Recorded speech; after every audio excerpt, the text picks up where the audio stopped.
মদিনার পার্শ্ববর্তী একটি এলাকায় একজন মহিলা মৃত্যুবরণ করলে প্রতিবেশী একজন মহিলা সেই মৃত মহিলাকে গোসল দিচ্ছিলেন। গোসল দিতে দিতে প্রতিবেশী মহিলার হাত যখন ওই মৃত মহিলার উরুতে পৌঁছালো, এমন সময় ওই প্রতিবেশী মহিলার আশেপাশে থাকা 4-5 জন মহিলাকে বলল, এই তোমরা কি জানো এই যে মহিলা মারা গেছে তার সাথে কিন্তু অমুক পুরুষ লোকের অবৈধ সম্পর্ক ছিল।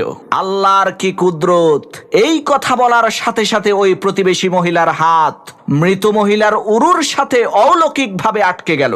এদিকে জানাজার নির্ধারিত সময় চলে আসলো, অনেক লোকজন জড়ো হলো, কিন্তু কি আশ্চর্য বিষয়, ওই মৃত মহিলাকে গোসল দেওয়াই শেষ হচ্ছে না। তখন বাড়ির পুরুষ লোকজন পর্দার আড়াল থেকে প্রতিবেশী ওই মহিলাকে জলদি করে গোসলের কাজ সম্পূর্ণ করতে বলল। তখন ওই প্রতিবেশী মহিলা বলল, আমি তো এই লাশকে জলদি করেই ছেড়ে দিতে চাই, কিন্তু এই লাশ তো আমাকে ছাড়তে চায় না। কি আশ্চর্য বিষয়! মুহূর্তের মধ্যে সমস্ত শহরে এই অলৌকিক ঘটনার খবর ছড়িয়ে পড়ল। এদিকে দিন পেরিয়ে রাত হয়ে যাচ্ছে, রাত পেরিয়ে দিন হলো, কিন্তু এলাকার সমস্ত মহিলারা মিলে যৌথ অভিযান পরিচালনা করে ওই মৃত মহিলার উরু থেকে প্রতিবেশী মহিলার হাতকে আলাদা করতে পারলো না। তাই বাধ্য হয়ে ওলামা একরামের পরামর্শ চাওয়া হলো। তখন ওলামা একরাম বললেন, হয়তোবা এই প্রতিবেশী মহিলার হাত কেটে ফেলতে হবে, আর না হয় ওই মৃত মহিলার উরুর কিছু অংশ কেটে ফেলতে হবে, এছাড়া আর তো কোনো উপায় আমরা দেখতে পাচ্ছি না। তখন প্রতিবেশী মহিলার পরিবারের লোকজন বলল, আমরা আমাদের মহিলাকে ত্রুটিযুক্ত করতে চাই না। আবার এদিকে মৃত মহিলার পরিবারের লোকজনেরাও বলল, আমরাও আমাদের মহিলাকে ত্রুটিযুক্ত করে কবরে নামাতে চাই না। এখন উপায় কি?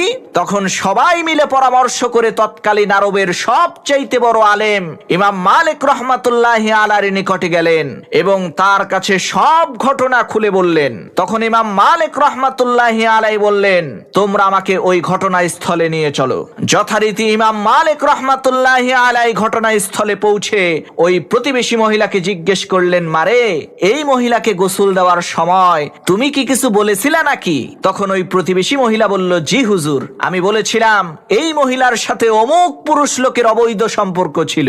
তখন ইমাম মালিক রহমাতুল্লাহি আলাইহি বলল, মারে, তুমি যে এই মহিলার নামে এই অপবাদটা দিলে, এর সপক্ষে নিজের চোখে দেখেছে এই রকম 4 জন সাক্ষী কি তুমি আনতে পারবা? ওই মহিলা বলল, না হুজুর, তা তো আনতে পারবো না। তখন ইমাম মালিক রহমাতুল্লাহি আলাইহি বলল, তাহলে এই মৃত মহিলা নিজে কি তোমার কাছে এই অপকর্মের কথা স্বীকার করেছিল?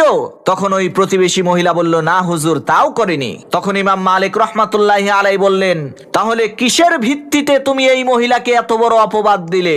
তখন ওই প্রতিবেশী মহিলা বলল, হুজুর, আমি এই মহিলাকে কলস নিয়ে অমুক